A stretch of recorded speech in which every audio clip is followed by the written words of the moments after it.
How to Boolean in your Fusion 360. So in this video, it's just going to be a short explanation or maybe an example. So we're here on the utility knife that your Fusion gives you as a little example model. So the main function should just be done directly here on the modify tab and then on combine. What you're gonna have to do is choose the target body. So let's say we want a specific part and then the tool bodies.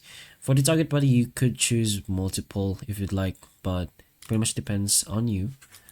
But actually, we're gonna go ahead and choose like so, the whole thing. And then we have three operations. So we have join, which will merge the bodies into one, like so.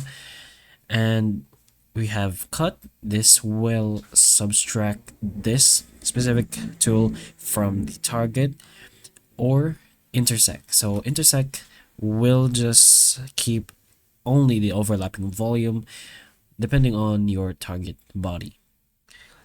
So after selecting whichever operation you want, you can check the options like you could keep tools, so it preserves a copy of each tool body or a new component.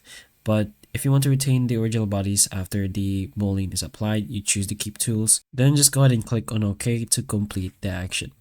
And then your model will just update instantly. Your boolean operations are essential for shaping your complex models, and it will allow you to combine, subtract, or refine your geometry efficiently inside your Fusion.